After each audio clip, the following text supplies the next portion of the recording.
1300 hours Pakistan Standard Time. Assalamu alaikum. This is Radio Pakistan, the news read by Ali Ahmed. First, the headlines. Foreign Minister leaves for China to participate in the meeting of foreign ministers of neighboring countries of Afghanistan.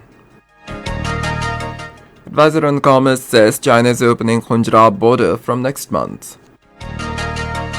United Nations commends Pakistan's efforts for ecosystem restoration. UN chief urges warring countries to avoid use of explosive weapons in populated areas.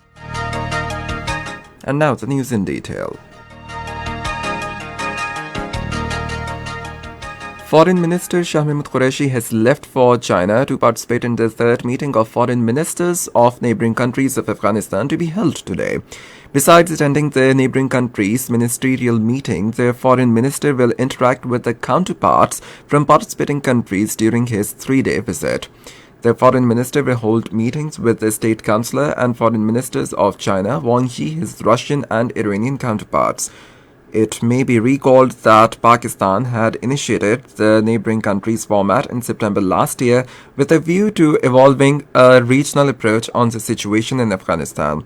Pakistan hosted the first meeting of the foreign ministers of neighboring countries on 8th of September 2021.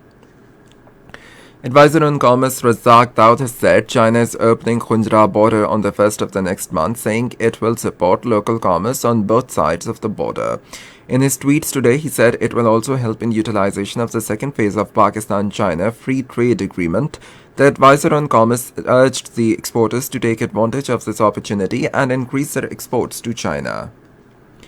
United Nations Environment Programme has commended Pakistan's efforts for ecosystem restoration.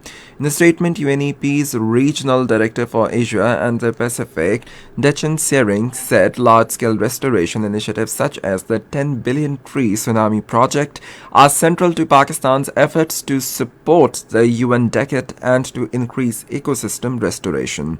He said, "We are at a point in the history where we need to act, and Pakistan is leading on this important effort."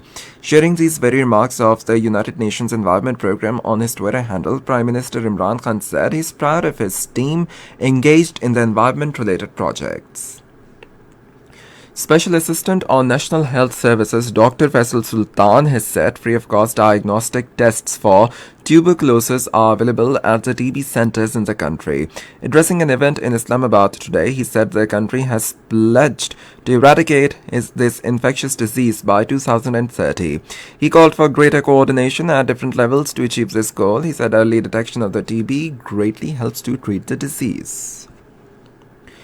In Indian illegally occupied Jammu and Kashmir, the transporters have announced to observe a hunger strike tomorrow and general strike on 9th of the next month against a series of anti-transporters orders issued by the occupation regime in their territory.